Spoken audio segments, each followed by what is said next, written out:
mas-uuliyiinta ururka hiil caafimaad oo muddooyinkii u dambeeyey magaalada burco iyo deegaanada gobolka togdheer ka waday wacyigelinta ka hortagga xanuunka khatarta ee covid-19 ayaa soo gebagabeeyey wacyigelintaasi waxaanay u mahadnaqeen mas-uuliyiinta wasaaradda horumarinta caafimaadka gobolka togdheer warbixino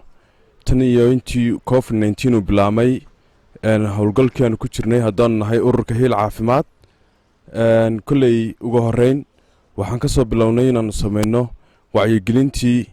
oo ah inaanu ka samayno miyi iyo magaalaba annaga oo degmooyin ka soo wacyigelinay waxaa kale oo aanu samaynay inaanu magaalada laftirkeeda aanu wacyigelino waxaa kaloo aanu samaynay hygiene and sanitation annaga oo 65 goobood soo maxay tahay hygiene and sanitation u samaynay oo ay ku jiraan sariibadaha gobolka hoteeladii full stationadii ama kaalmihii oo ay ku jiraan meheradihii shaaha laga cabi jiray oo ay ku jiraan shirkadihii waaweynaa ee isgaadhsiinta iyo kuwa leerkaba waxaa kaloo aan usoo shaqaynay meel kasta oo ummaddu ay iskugu timaado waxaa kaloo oo aan usoo shaqaynay in aanu maxay tahay hygiene and sanitation u samayno degmooyinka oo aanu soo buufinno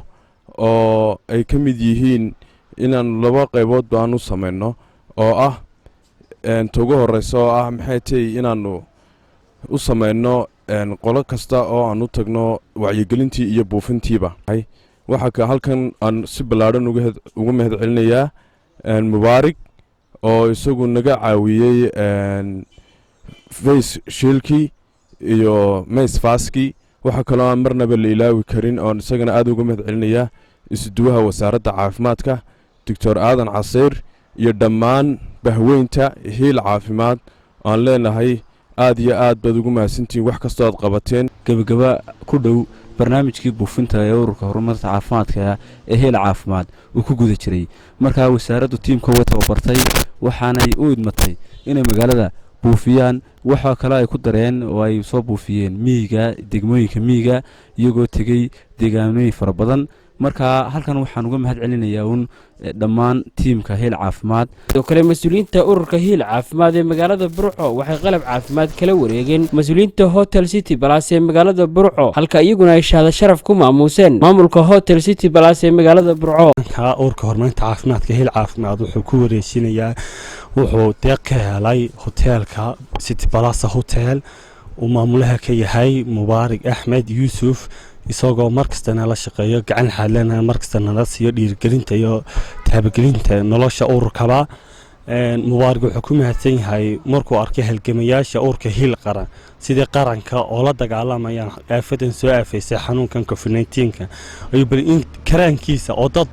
annagoo ah ururka horumarinta caafimaadkuna waxaanu ku wareejinaynaa shahaado sharaf oo siduuna u maamusay si la mid ah aanu ku maamusnay waxaan maanta ku wareejinaynaa ururka la yidhaaho